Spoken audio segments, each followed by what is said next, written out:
The second I stepped into my parents' backyard, I knew I'd made a mistake. Not because of the folding chairs, or the cheap speaker blasting a summer hits playlist like it was legally required. Not because my aunt was already yelling, "Kira, you're so skinny," like I'd been hiding food from the government. It was the way my sister Tessa looked up from her drink and smiled like she'd just found the weak spot in a dented car door. My mom had planned the whole thing like it was a campaign event. Burgers on the grill, potato salad, sweating in the sun, cousins I hadn't seen in years, and my dad posted up by the cooler, acting like staying near ice was a personality. "Everybody's here," Mom said the moment she saw me. She hugged me fast like a quick photo op, then stepped back to inspect me. "You look tired." "I'm fine," I said, because that's what you say when you're Navy, and you're not interested in starting a therapy session next to a tray of deviled eggs. Tessa drifted closer, heels sinking into the grass like she was walking on people's opinions. She looked me up and down, paused at my left hand, and her eyebrows lifted. "Oh," she said loud enough for 3 tables to hear. "What's that?" I didn't want to make it a thing. I wasn't here to announce anything.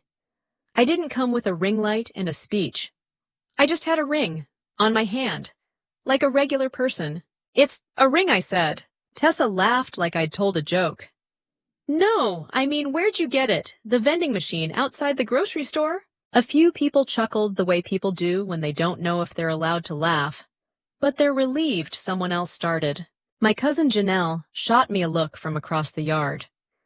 The look said, "Don't take the bait." She knew the script. We all did. Tessa leaned in closer, still smiling, still performing. "Let me see." I should have kept my hand down. I should have walked away and asked my dad about the grill, like I cared about seasoning. But it was 90 degrees. I'd been up since 4. And I was tired of acting like my own engagement was something I needed to hide in my pocket. So I held my hand out just long enough for her to look. The ring wasn't huge. It wasn't one of those ridiculous rocks that makes your knuckle look like it's wearing a chandelier. It was simple, clean, real.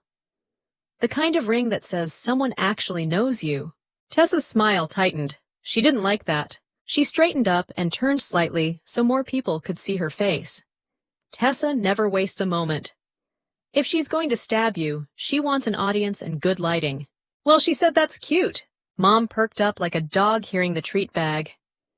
"Kira, honey, what is this? Are you?" I kept my voice steady. "Yeah, I'm engaged." There it was. The line I'd been avoiding. The thing I'd wanted to share in a normal way, not in the middle of my mom's backyard, like I was unveiling a new product. A couple of relatives clapped. Someone squealed.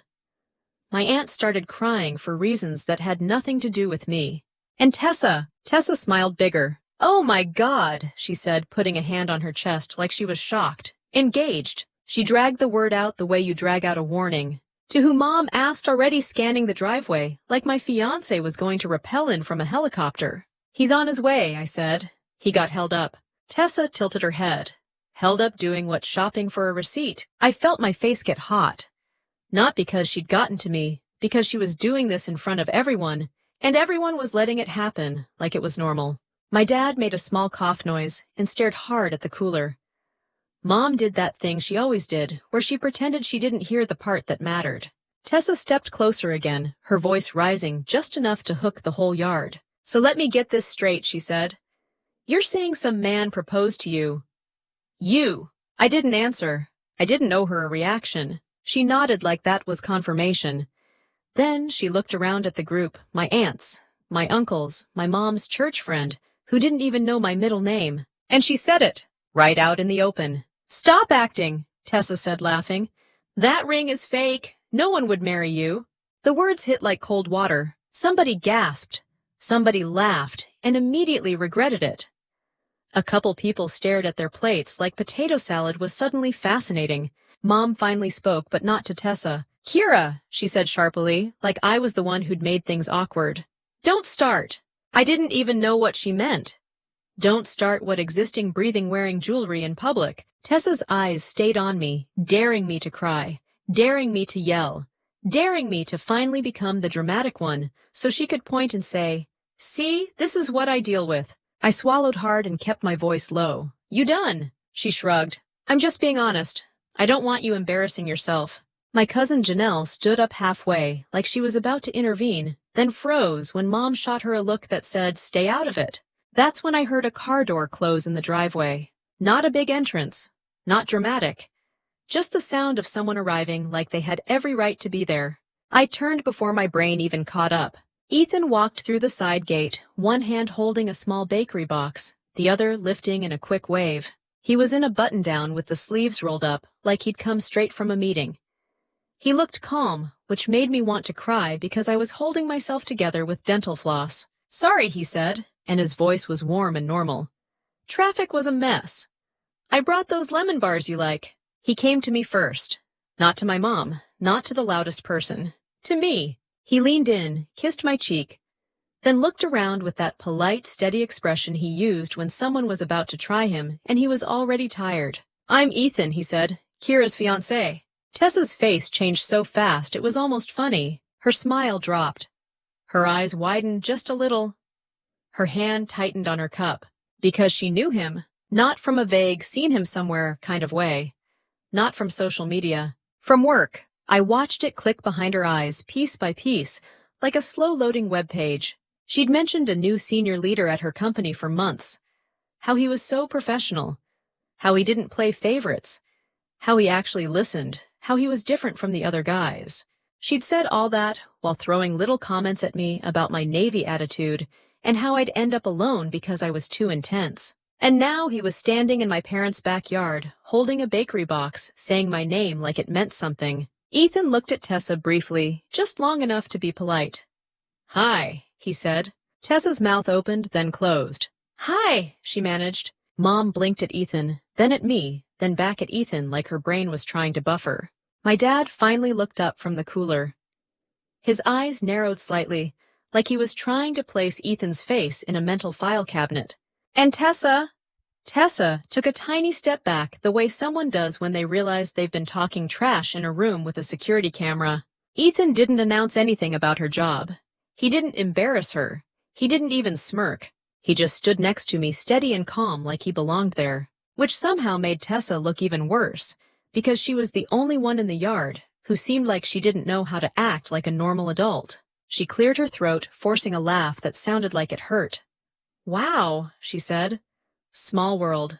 Ethan nodded once. "Yeah," he said, still calm. "It is." And right then, right when Tessa's eyes flicked back to my ring with that tight, jealous look, I knew she wasn't going to let this go. If you're enjoying this kind of family drama and revenge story, drop a quick comment with what you would have said in my place and hit subscribe so you don't miss the next one. Mom stepped forward suddenly, sugary. "Ethan, you should come say hello to everyone. We're just celebrating." Tessa's fingers tapped her cup like she was counting down to something.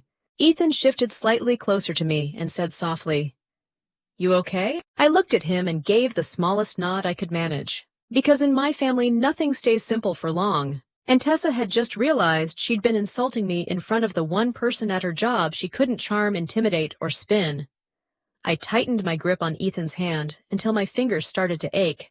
Because if I let go, I might have done something unprofessional, like flip a picnic table. Tessa was still standing there, with that frozen smile eyes darting between Ethan and my ring, like she was trying to figure out which one she hated more.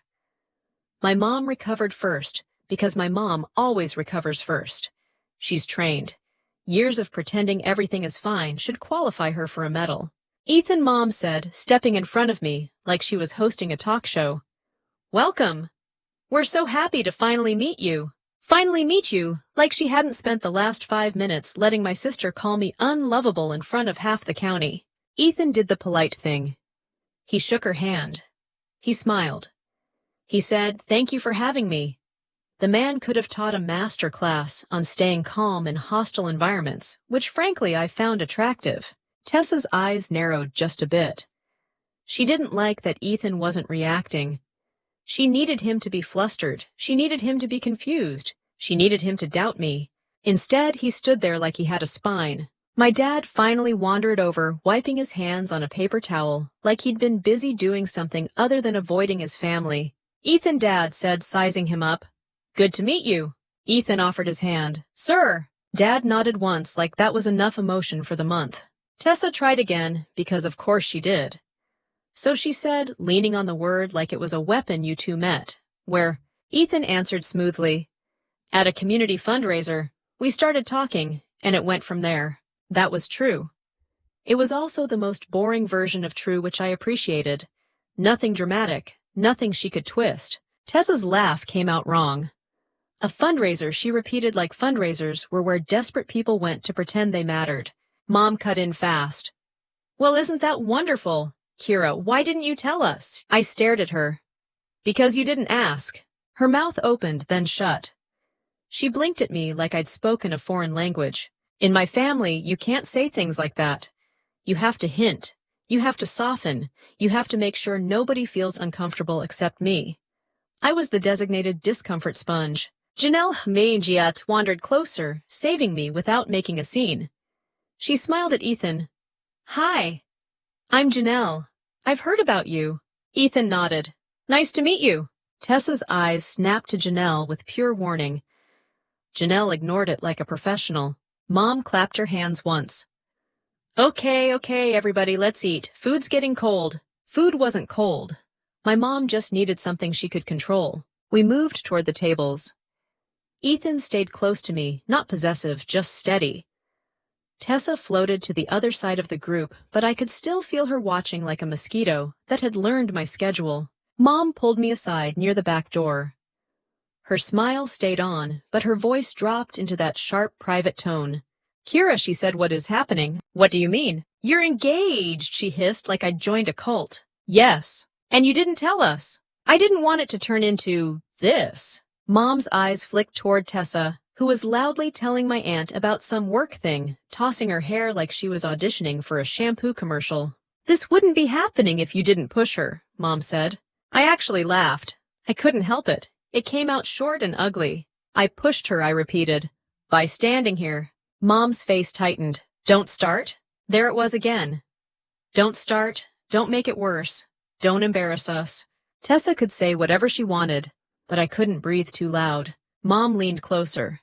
"You know how she is." I stared at her. "Yeah, I do." "She was joking," Mom said, and she didn't even sound like she believed it. "She said no one would marry me." "Kira." "No, Mom." My voice stayed quiet, but it was firm. She didn't slip. She meant it. Mom exhaled hard through her nose. "You're being sensitive." And that's when I felt something in me go still. Not angry, not hurt, just done. My mind flashed fast and sharp through a few memories I usually kept buried because they were embarrassing in a way only family can make you feel. I was 8 holding a broken snow globe. Tessa had dropped it. I hadn't even been in the room. Mom walked in, saw the mess, and asked Tessa what happened. Tessa pointed at me. "Kira did it." I said no, I didn't. Mom didn't ask questions. She didn't look for the truth. She just sighed like I was a burden and said, "Why would you do that?" I remember standing there, tiny and confused, staring at my mom's face, waiting for it to change, waiting for her to realize, waiting for her to say, "Oh, I'm sorry, I made a mistake." It never happened. Another memory, middle school. I got picked for an academic program, the kind that came with a certificate and a little award ceremony in the cafeteria. I came home excited. Mom was washing dishes. I told her. She smiled quick, then said, "That's nice. Don't rub it in your sister's face." I hadn't even mentioned Tessa. And then high school. Tessa borrowed my money from my backpack money I'd earned cleaning a neighbor's garage, then spent it at the mall. When I found out and asked for it back, she cried like I'd attacked her. Mom told me, "You're always so selfish." She needed it. Needed it for a new top. My dad stood behind Mom that day, arms crossed, staring at the floor like the truth was under it. The pattern was so consistent, it could have been a family tradition. I'd grown up learning that fairness wasn't a real thing. It was something people on TV talked about. So when Mom stood in front of me now and told me Tessa was joking, I understood exactly what she was really saying. Let her hurt you. It's easier for all of us. I looked past Mom back toward the yard. Tessa had drifted closer again, drawn by the fact that Mom and I were talking privately. She didn't like not knowing what was being said. She needed access. She needed control. Ethan was near the table putting the lemon bars down, smiling politely, as my aunt interrogated him about his job. He handled it like he'd been born for it. Tessa's eyes flicked to Ethan, then back to me. She took a step closer like she couldn't help herself. "What are you two whispering about?" she asked. "Sweet as poison." Mom's smile snapped back on. "Nothing, honey." Tessa's gaze locked on me. "Are you crying? Because I didn't mean it like that?" I didn't answer. She shrugged, turning it into a performance for whoever was listening. "I just don't want her getting her hopes up, you know. She gets these ideas." My face stayed still, but my stomach dropped, because that line was familiar too. She gets these ideas. Like I was a little kid who thought she could fly off the roof. Ethan looked over just for a second. His eyes met mine. The question was there, "Do you want me to step in?" I gave the tiniest shake of my head, not because I didn't want him to defend me, because if Ethan defended me, my family would turn it into proof that I was dramatic, needy, weak. And I wasn't giving them that. I wasn't going to do the work for their story. I walked past Mom and right up to Tessa, close enough that she had to stop smiling. My voice was low, calm, and plain. "Don't talk about me like I'm not standing here," I said. Tessa blinked like she hadn't expected me to speak in complete sentences. "Oh my God," she laughed a little too loud. "Relax." I didn't move. "You embarrassed me on purpose." Tessa's eyes hardened. "You embarrassed yourself by showing up with a fake ring and a fantasy fiancé." I felt the heat rise again, but I kept my tone flat. "He's right there." Tessa's mouth tightened. She glanced toward Ethan, then back at me, and for a split second, I saw it real fear. Not fear of me, fear of consequences, workplace consequences. So she did what she always did. She turned to Mom. "See," Tessa said, voice suddenly shaky. "She's attacking me, I was just kidding." Mom immediately stepped in front of her like a shield. "Kira, stop. You're ruining this." I stared at my mother. My own mother. Standing between me and the person who'd just humiliated me. I wasn't surprised, but I was done pretending I was. Ethan's voice came from behind me, quiet but steady. "Kira." I exhaled once sharp and controlled, like I was releasing pressure from a valve.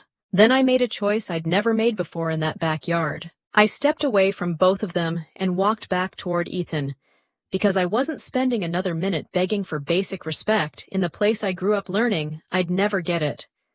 I slid into the passenger seat of Ethan's car and shut the door like I was sealing off a fire. The backyard noise got muffled instantly. Music, laughter, somebody yelling about burgers, and for the first time all day, my shoulders dropped half an inch. Ethan didn't start the engine right away. He just looked at me, hands on the wheel, calm in a way that made me feel both safer and more irritated, because why was he the only adult back there? "You want to go?" he asked. I stared straight ahead. "Yeah." "Okay." No lecture, no but family, no speech about taking the high road, just okay. We pulled away from my parents' house, the sun flashing through trees, and my phone started vibrating in my lap before we even hit the main road. "Mom." Decline. "Tessa." Decline. A group text popped up, my aunt, my mom, my cousin's wife, like the family had formed a rapid response unit. "Aunt Linda." "Why did you storm off, Mom?" "Kira, call me now." Tessa. "Wow, dramatic much." I didn't answer. I stared at the screen long enough to feel the old pressure start to build in my chest. Then I hit mute on the whole thread. Ethan glanced at me. "Good." I let out a breath that sounded more like a laugh. "You saw that." "I've met your sister for 5 minutes," he said. "I'm not confused." That got a real laugh out of me. Short, bitter, but real. "Welcome to the show." We drove in silence for a couple minutes. The kind that isn't awkward, just loaded. Then Ethan said, "Do you want me to say something to her at work?" My stomach tightened. "No." "You sure?" "I'm sure," I said. "Not because she doesn't deserve it. Because she wants it. She wants a scene she can twist into a story." Ethan nodded like that made perfect sense, which again made me want to kiss him and scream at the same time. "What I need," I added, "is for this to not touch my job." Ethan's tone stayed steady. "It won't. But if she does anything through work channels, it's not you making it a problem. It's her." I stared out the window. "Yeah, try explaining that to my mom." We ended up at my place, small apartment, clean, nothing fancy. The kind of place you live when you're saving money, and you're barely home anyway. Ethan carried the lemon bars inside, like they weren't a weird symbol of how my day went off the rails. I kicked off my shoes and stood in the kitchen for a second, feeling that post-adrenaline crash. Ethan set the box down. I can stay or I can go, whatever you want. I appreciated that he didn't assume, didn't crowd me, didn't treat me like a fragile thing. Stay, I said. Then because I couldn't help myself, unless you have a sudden urge to attend more family events. He snorted. I'm all set. I finally looked at him fully. I'm sorry. He raised an eyebrow. For what? For that. Ethan shook his head once. Don't apologize for someone else's bad behavior. I nodded, but my mind was already moving, flipping through the day like a debrief. In the Navy, you learn pretty fast that feelings don't fix problems. They're real sure, but they're not a plan. And I needed a plan, because Tessa didn't just insult me. She did it on purpose in public, in front of people who would repeat it for entertainment. That wasn't sibling banter, that was a move. I checked my phone again. Missed calls stacked up, a new message from Janelle. Janelle, you okay? I'm sorry. I tried. Me, I'm good. Thanks for being there. Janelle. She's already talking. Of course she was. 30 minutes later, the first concerned message came in from an unknown number. Unknown. Hey, it's Marcy, Linda's friend. Just checking on you. Are you sure that ring is legit? I stared at it disbelief, turning into a slow, hot anger. Ethan watched my face. What? I showed him. He read it, then looked up. That's fast. That's Tessa, I said. She doesn't waste time. I didn't respond to Marcy. I took a screenshot and added it to a new folder on my phone called Family. Real creative, I know. Ethan didn't comment. He just sat back watching me like he was learning the terrain. I said if I answer one, it becomes a group project. Ethan nodded. Smart. That night I didn't sleep much. Not because I was heartbroken. Not because I was spiraling. I'd done that years ago. It was because my brain was doing what it always did when someone tried to mess with my life. It went into operational mode. The next morning, I was in uniform before sunrise coffee. In hand-hair tight face neutral. The base parking lot was full of people walking like they had somewhere to be, and because they did. Nobody cared about my sister. Nobody cared about my ring. It was beautiful. I walked into the building and the smell hit me. Cleaning solution. Old coffee printer toner. Familiar. Controlled. Chief Mercer spotted me almost immediately. Chief Nadia Mercer had that sixth sense. Chiefs have like they can smell drama through walls. She looked me over. You good, Lawson? Yes, Chief. She narrowed her eyes.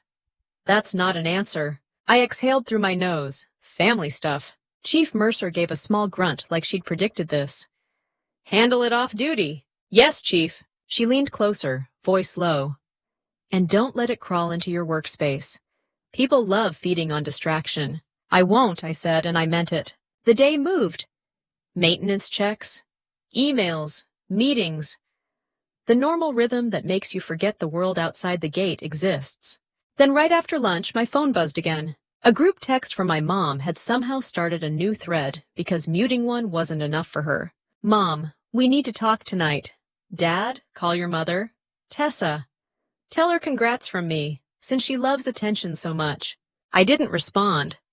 I didn't even feel like responding. It was just noise. And then another message came in, this time from Janelle. Again, Janelle, she told everyone you trapped him, like he doesn't know what he's doing. That one got under my skin, not because it was clever, but because it was the exact kind of lie that spreads fast. It paints you as desperate, manipulative, the sad little sister who couldn't win fairly. I stared at the screen, thumb hovering. Ethan had texted me earlier. How's your day? I typed back. Fine. Busy, then I deleted it and wrote, my sister's already running her mouth. Don't engage if you hear anything. He replied, I won't. You okay? I wrote, I'm irritated, but I'm good. That was true. Irritated was different than broken. Irritated had energy. After work, I sat in my car for a minute before driving home. The sky was that washed-out late afternoon blue, the kind that makes everything feel flat. I pulled up my notes app and started a simple list. What Tessa said. Who heard it? Who texted me after? What was repeated? Not for revenge. Not for a dramatic mic drop. For clarity. Because with people like Tessa, the story changes every hour. And if you don't anchor reality somewhere, you start questioning your own memory. By the time I got home, I had 5 screenshots, 2 call logs, and a knot in my jaw that wouldn't go away. Ethan came over later with takeout and 0 questions until I was ready. We ate on my couch, the TV on low, neither of us actually watching. Finally, I said, "She's going to try to make you doubt me." Ethan didn't even look up. She already tried. I blinked. "What do you mean?" He set his fork down. "She came at me sideways at the party." "Fake ring. Fantasy fiancé. That's not about jewelry, that's about control." I nodded slowly. "She is good at it." Ethan leaned back. "Not that good." I almost smiled, but my phone buzzed again. A new message this time from my aunt, Aunt Linda. "Be honest. Did he propose because you pressured him?" I stared at the words until they blurred. Ethan watched my face. Another one. I nodded. He exhaled controlled. "Okay, so she's working the family angle." "Yeah," I said, voice flat, "and she's not done." I opened my laptop, signed into my credit monitoring app, something I'd kept mostly for VA loan planning down the line, and checked my alerts. Nothing new, but the fact that I checked told me something I didn't want to admit when Tessa escalates. She doesn't just talk. She reaches. I closed the laptop jaw tight and made a decision that felt cold and clean. I was done treating my family like a harmless annoyance. I was going to treat them like a problem that could actually impact my life, because they could. I walked into my apartment and tossed my keys into the bowl by the door so hard they bounced back out. That's how I knew I was actually mad, not just annoyed.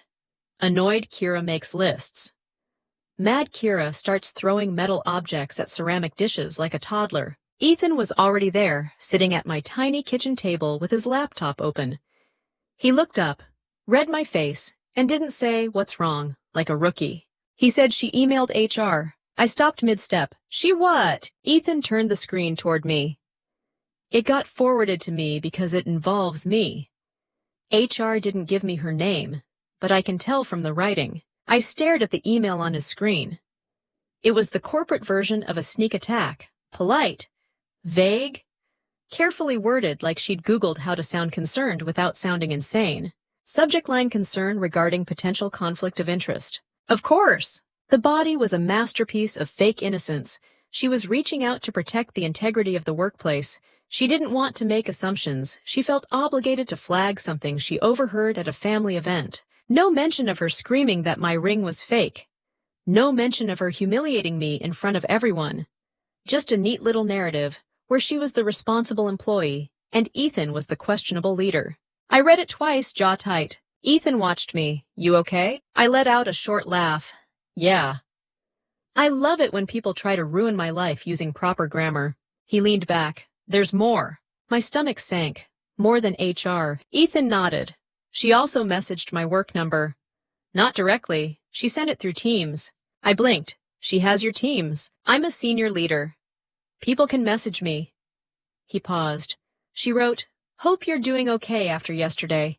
If you ever need to talk about her, I'm here.'" I stared at him like I wanted to punch drywall. She really tried the concerned friend angle. Ethan's mouth twitched. "Yeah.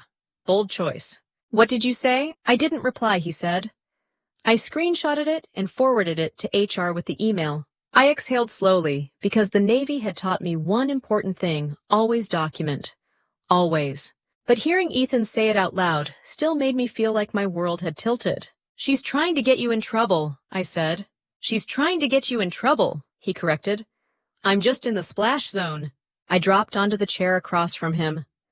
"My mom's going to say I'm overreacting." Ethan's eyes stayed steady. "Your mom is wrong." That shouldn't have felt so good to hear. It did. I rubbed my forehead. "Okay, what happens now?" Ethan tapped the screen. "HR will do what HR does. They'll review it. They'll ask questions. They'll look at whether there's an actual conflict." "And is there?" Ethan didn't even blink. "No. You don't work for my company. You're not in my reporting line. We met outside of work. We didn't connect through her. There's nothing." I nodded, but my chest was still tight. "She's going to twist it anyway." "She can try," Ethan said. "But she chose the one battlefield where feelings don't matter." I stared at him. Policies. He nodded. Policies. For a second, it was almost funny. Tessa had spent her whole life winning by controlling the story, by crying at the right time, by making Mom anxious enough to force me into apologizing. But HR doesn't care who cries prettiest. HR cares who left a paper trail. And Tessa had just left one. My phone buzzed. Mom again. I didn't answer. Ethan glanced at my screen. You want to talk to her? No, I said. If I call her, she'll turn it into Kira's attacking Tessa because she's jealous. Ethan nodded once like he'd been briefed. Okay. I pulled out my phone and opened the folder labeled Family. Screenshots lined up like evidence. Texts, missed calls, the concerned messages from random relatives. I added a new note, HR email date, time. Teams message date, time. Ethan watched me then said, You don't have to manage this alone. I looked up. I'm not trying to. I'm trying not to let it eat my career. Ethan's expression softened. It won't. That night, I did what every rational adult does when their sister sends an HR complaint. I took a shower, ate leftover takeout, and then rage cleaned my apartment like I was scrubbing for a Navy inspection. By the time I finished, my countertops could have reflected sunlight into space. Ethan stayed sitting on the couch, letting me burn off the adrenaline. When I finally sat down, my phone buzzed again. Unknown number. This time I answered because I was tired of being hunted by strangers. Hello? A woman's voice. Cheerful. Too cheerful. Hi, is this Kira Lawson? Yes. This is Dana from... She paused from the office. I'm calling because we received a message about a situation that may be affecting workplace dynamics. I froze. What office? There was a tiny silence. Oh, sorry. I mean Ethan's office. I'm from HR. My stomach dropped and then immediately climbed back up into my throat. Ethan sat up straight. His eyes locked on mine, question sharp. Put it on speaker. I nodded and hit speaker. Dana continued. I want to reassure you, you're not in trouble. We just had a concern raised. We're conducting a routine review. Ethan leaned in, voice calm. Dana, this is Ethan. I'm here. Hi, Ethan, Dana said. Thank you. So, to be clear, this review is focused on the content of the complaint. Kira, you're not an employee, so this is just informational. I swallowed. Okay. Dana asked a few basic questions: how we met, whether we knew each other through the company, whether Ethan had any involvement with Tessa's role at work. Ethan answered steadily. I answered plainly. No drama, no extra detail. Then Dana said, thank you. That helps. Also, I want to note, we have a record of additional outreach from the complainant. We're reviewing that as well. Ethan's jaw tightened. Understood. Dana kept her tone neutral, but I could hear it, the polite warning behind her words. Tessa had overplayed her hand. When the call ended, I sat there for a moment, staring at my phone like it had personally betrayed me. She really did it, I said softly. Ethan exhaled. Yeah. I looked at him. Do you think she'll stop? Ethan's answer was immediate. No. Of course not. Tessa didn't stop when she won. She stopped when she got bored, or someone stronger shut the door. I rubbed my hands together, then forced my voice into something practical. Okay, so what do we do? Ethan pointed at my phone. We keep it clean. We don't respond emotionally. We document. I nodded. I can do that. Ethan leaned forward. And Kira. Yeah. He held my gaze. She's trying to make you feel like you're the problem. Don't take that bait. I felt a sharp sting behind my eyes, more anger than sadness, and I blinked it away. I won't, I said. My phone buzzed again, immediately, after like the universe was testing me. It was Mom, of course. A text, not a call this time. Mom, your sister is devastated. You need to fix this before you ruin her life. I stared at the words until my hands stopped shaking. Then I typed one sentence, deleted it, typed another, deleted that too. Finally, I set the phone down without replying and looked at Ethan. I'm not fixing anything, I said. I didn't break it. Ethan nodded slowly, like he'd been waiting for me to say it out loud. And in that moment, with HR officially involved, and my own mother already picking Tessa's side, I understood exactly what was coming next. Not a conversation. An ultimatum. I stared at Mom's text until the words stopped looking like English and started looking like a threat. Ethan was in my kitchen pouring water like we were having a normal Tuesday, not a my sister filed an HR complaint Tuesday. He glanced over at me. Want me to read it, he asked. I slid my phone across the counter. He read it, then let out a slow breath through his nose. She's choosing sides, he said. She always chooses sides, I answered. It's just never mine. My phone buzzed again, before Ethan even handed it back. This time, it was a video call request from my mom. Decline. Another request. Decline. Then a text from Dad. Dad, answer your mother. I laughed once sharp. Not because it was funny, because it was predictable. Dad never says, "How are you?" He says, "Do what your mother wants so I can keep watching TV." Ethan leaned against the counter. You don't have to take it. I know, I said. But if I don't, she'll call Janelle my aunt the neighbor's dog. I'd rather take it once and end it. Ethan nodded. Okay, I'll stay right here. I hit accept. My mom's face filled the screen immediately. She was sitting at her kitchen table, the one I'd done homework at, while Tessa borrowed my pencils and never gave them back. Mom had her serious expression, on which meant this wasn't a call. This was a hearing. Tessa was right next to her, of course. Hair perfect. Eyes a little glossy, like she'd practiced in the mirror. My dad was somewhere off camera, probably pretending he was too busy to pick a lane. Mom didn't even say hello. Kira, she started, voice tight. What are you doing? I kept my tone flat. Hi, Mom. Don't do that, she snapped. Don't play polite when you know you're hurting your sister. I blinked slowly. I'm hurting her. Tessa let out a small sniffle, just audible enough to be heard. Oscar-worthy. Truly, Mom continued. She is devastated. She can't sleep. She's been crying all day. I leaned back on my couch and stared at the screen. Is she crying because she called my ring fake in front of everyone? Or crying because it didn't work? Tessa's eyes flashed. Oh my God, she said, like I'd said something insane. I was kidding. You weren't, I said. You said no one would marry me. Tessa shook her head dramatically. You always twist everything. I almost smiled. Not because I was amused, because it was her signature move. She stabs you, then complains you bled on her shoes. Mom jumped in fast. Kira, you are making this bigger than it is. I kept my voice even. She emailed HR about Ethan. Mom's face went blank for half a second. She hadn't expected me to know that detail so clearly. Tessa lifted her chin. I didn't email HR. I raised a concern. As an employee, like a responsible adult. Ethan, still in the kitchen, made a sound that was half cough, half laugh. He quickly covered it with a sip of water. I ignored him and stayed focused. You raised a concern because you're jealous. Tessa scoffed. Jealous of what you acting like? You won the lottery because some guy proposed. Mom's tone sharpened. Kira, stop attacking your sister. There it was. Stop attacking. Translation, stop defending yourself. I sat forward. Mom, she humiliated me in front of the family. She tried to cause problems for Ethan at work. And now you're asking me to apologize. Mom's voice turned syrupy the way it did when she wanted compliance. Honey, we just want peace. This is tearing the family apart. No, I said. It's exposing the family. Big difference. Tessa rolled her eyes. Here we go. Navy lecture. I didn't rise to it. Tell me what you want. Mom nodded like she'd been waiting for that exact sentence. We want you to call your sister. Apologize for overreacting and tell Ethan to let the HR thing go. I stared at her. You want me to apologize? And you want Ethan to ignore an HR complaint filed about him? It was just a concern, Tessa said quickly. It's not like I accused him of anything. Ethan from the kitchen said quietly. Except you did. I lifted my phone slightly. He's here. Tessa's face twitched.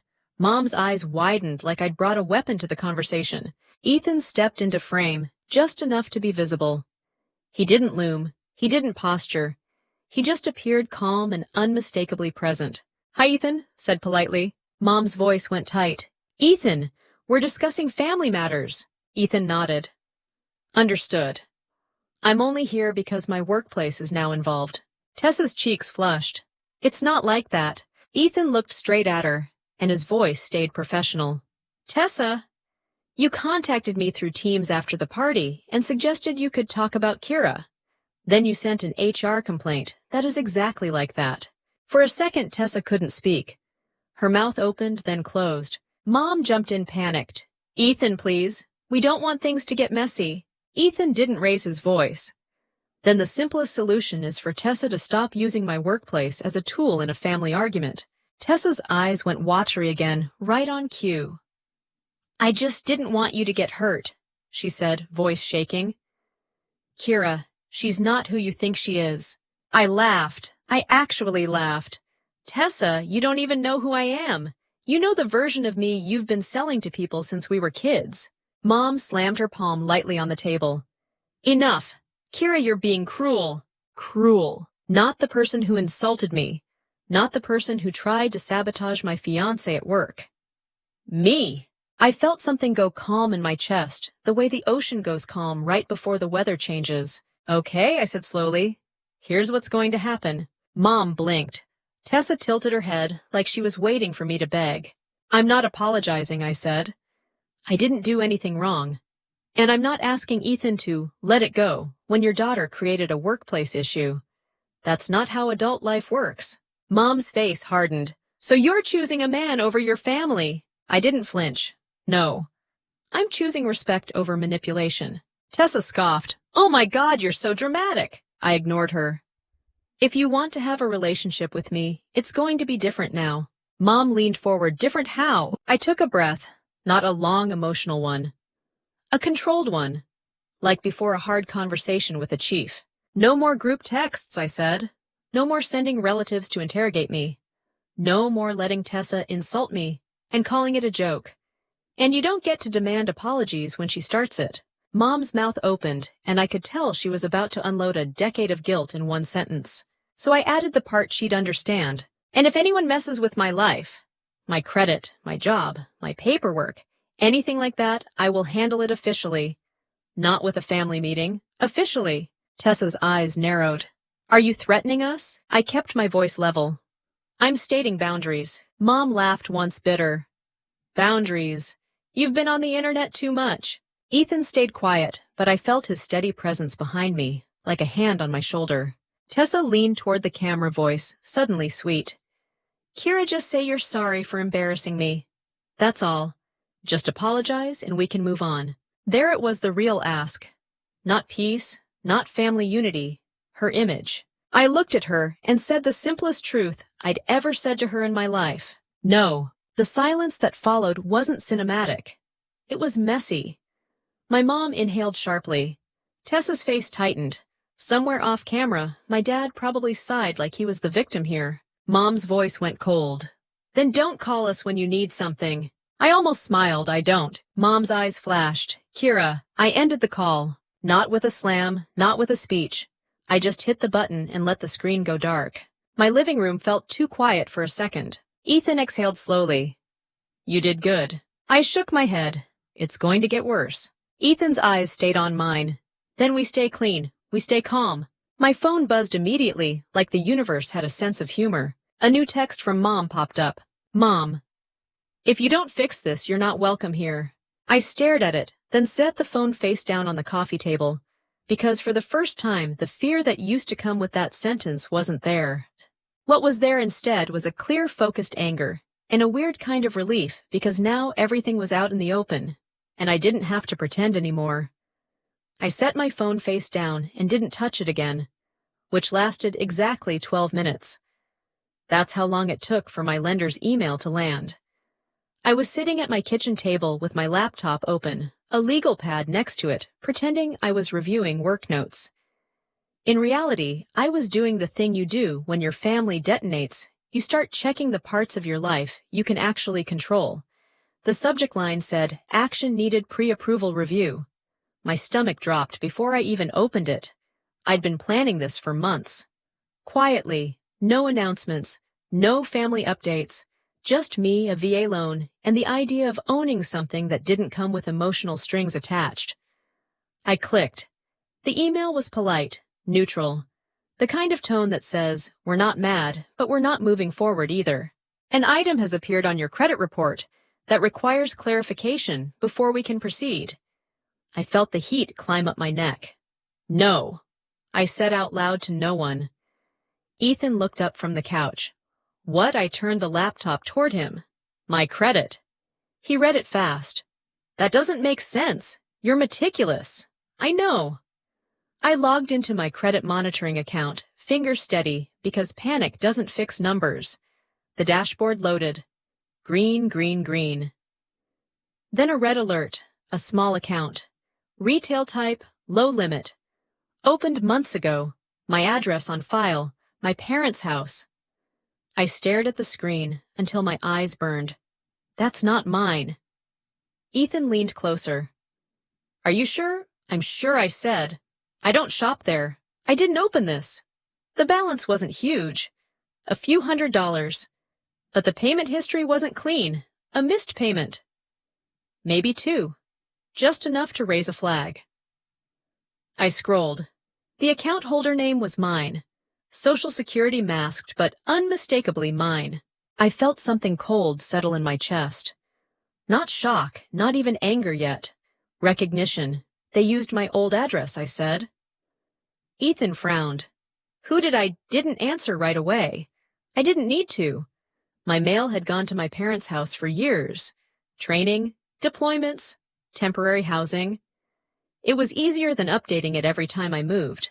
I'd trusted them to tell me if anything important showed up. Trusted. I pulled up the account details. Opened online. Verification done with basic info. The kind of thing you could do if you knew someone well enough. Ethan watched me connect the dots. You think it was your sister? I think it was someone in that house, I said. And I think they didn't think it was a big deal. Ethan's jaw tightened. That's identity misuse. I nodded. They'll call it borrowing, or helping, or an accident. I closed the laptop slowly. The room felt too quiet. Okay, I said, voice flat. We don't panic. Ethan nodded. We get facts. I reopened the laptop and started pulling reports. TransUnion, Experian, Equifax. Same account, same address. I checked my email history. Nothing from the retailer. Nothing from the credit bureau. No alerts. Mail, I said. They got the mail. Ethan exhaled. That explains the missed payment. I stared at the screen. This didn't just happen. This has been sitting there. And now you're trying to buy a house? He said. So it surfaces. I leaned back in my chair. Timing. Ethan looked at me carefully. Do you want to call them? No, I said immediately. He raised an eyebrow. Why not? Because if I call, they'll lie, I said. And if they lie, I'll start yelling. And then they'll say I'm unstable. Ethan nodded. Okay, what's the plan? I grabbed the legal pad and wrote 3 words at the top. Document. Freeze. Dispute. I freeze my credit, I said. I dispute the account. I let the system do what it does. Ethan watched me work like he was watching a drill he trusted. And your family? I paused. They don't get a heads up. I went to the credit bureau site and initiated a freeze. It took 5 minutes. A few security questions. A PIN. When the confirmation page loaded, I felt a small sense of control come back. Next, I opened the dispute process, selected the account, marked it as not mine. There was a box asking for additional details. I typed carefully. No accusations, no emotional language, just facts. This account was opened without my authorization. Correspondence appears to have been sent to an address I no longer reside at. Submit. I sat back and let out a breath. Ethan reached over and squeezed my hand. You handled that clean. I've had practice, I said. Not with credit, with damage control. My phone buzzed on the table. I didn't look at it. Ethan glanced. You don't have to, I know. But I did anyway. A text from Mom.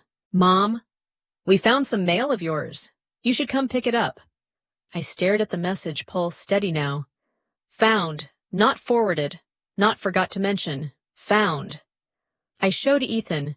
He didn't say anything, which somehow said everything. I'm not going over there tonight, I said. Good, he replied. I typed back 1 sentence. Me. Please leave my mail unopened. I'll arrange pickup. 3 dots appeared, then disappeared. Then another text, Mom. This is getting ridiculous. I didn't respond. Ethan leaned back. You want me to drive with you when you go? Not yet, I said. I want to see what else is there. The next morning, I called my lender. I explained calmly. No family drama, no backstory, just the facts. There's an account that doesn't belong to me. I've frozen my credit and disputed it. I can provide documentation. The loan officer listened. That happens more than you think, she said, especially with military addresses. I felt a flash of relief. So this doesn't kill the application. No, she said. It pauses it. We'll need the dispute resolution or proof of removal. Pause. Not kill. I could work with pause. After the call, I checked my email again. 2 new messages, one from the retailer acknowledging the dispute, one from my mom. Mom. Your sister is upset you're accusing her of something she didn't do. I laughed. Not loud, just a breath through my nose. Accusing. I hadn't accused anyone. I'd filed paperwork. That's what scared them. Ethan watched me. They're feeling the pressure. Good, I said. Pressure reveals habits. I scrolled through my old emails, searching the retailer's name. Nothing. Then I checked my parents' address in my file history. Still listed in a few places. Not anymore. I updated everything. Bank, credit cards, utilities, anything that could be rerouted. By noon, my phone buzzed again. This time it was Janelle. Janelle, I heard about the credit thing. Me. From who, Janelle? Your mom. She says you're accusing them of fraud. I typed back carefully. Me. I'm fixing an issue, that's all. Janelle. She's panicking. I smiled without humor. Good, I muttered. That afternoon, I sat in my car after work and stared at the base gate as cars streamed through, each one driven by someone with their own mess. I didn't feel embarrassed. I didn't feel ashamed. I felt alert. Because between the HR complaint and the credit issue, a pattern was forming. Not coincidence. Not bad luck. Control. Tessa controlled stories. My mom controlled access. And now they were finding out what happened when those tools didn't work on me anymore. My phone buzzed again as I pulled into my apartment complex. A notification from my credit monitoring app. New document available. I parked, shut off the engine, and opened it. It wasn't a resolution. Not yet. It was a copy of the original account application, and under authorized contact, there was a phone number I knew by heart. My thumb hovered over the screen, and for a second I just stared at that phone number like it might blink and apologize. It didn't. It sat there under authorized contact like the world's most casual betrayal. Tessa's number. Not my mom's. Not my dad's. Tessa's. I took a screenshot, saved the PDF, and emailed it to myself because when you grow up in my family, you learn that evidence has to survive more than one device. Then I sat in my parked car, hands on the wheel, breathing through my nose like I was trying not to commit a felony in a Kroger parking lot. When I finally walked inside, Ethan looked up immediately. You look like you just found a body. Close, I said, and dropped my phone on the counter. He picked it up, read, and his expression changed. Not shocked, focused. That's her, he said quietly. Yeah, I answered. That's her. Ethan set the phone down like it was radioactive. Okay, now we know. Now we know. Like knowledge alone didn't make me want to scream. My phone buzzed again, because apparently my family had signed a contract with the universe to never let me breathe. Group text. New thread. Again. Mom, we need to meet in person. Dad, this is out of hand. Aunt Linda, why are you doing this to your mother? Tessa? She's trying to ruin me. Classic Kira. I read that last line twice. Classic Kira. As if I'd built a career out of ruining people. As if I wasn't literally just trying to buy a house and exist. Ethan watched me, eyes steady. Don't respond. I'm not, I said and meant it. But I couldn't ignore what was happening. They weren't just reacting anymore. They were organizing. They were trying to build a crowd. That night the calls started. Not from family. From people I barely knew. My mom's church friend left a voicemail. Sweetie, your mom is heartbroken. Family is all you have. My dad's cousin texted, you should respect your elders. Someone I went to high school with messaged me on Facebook, "Heard you're being harsh. Hope you're okay." That one almost made me laugh, because it was so obvious. The "I'm concerned" script. The same tone Tessa used in that HR email. Like she'd franchised her personality. I didn't reply to any of it. I just saved it. Because what Tessa didn't understand, what my mom never understood, was that I wasn't trying to win an argument. I was protecting my life. And then around 9:30 p.m., I got a message that made my stomach drop. It wasn't from family. It was from an email address I didn't recognize. Subject line: question regarding your relationship. Ethan looked up as my face changed. "What is it?" I opened it. One sentence. "I hope you know your fiancé is involved with an employee." I stared at the screen, heat rising in my neck. Ethan leaned in. "That's HR language." "Yeah," I said. "That's someone trying to make it sound official." Ethan's jaw tightened. "Forward it to me." I did. Then I checked the sender details. Generic free email. No signature. No name. Tessa was getting bolder. "She's trying to bait you," I said. Ethan nodded. "And she's trying to bait HR." He pulled out his phone and typed fast and controlled. "I'm sending this to Dana." I watched him work calm and professional, and I felt a weird mix of gratitude and fury. Gratitude that he wasn't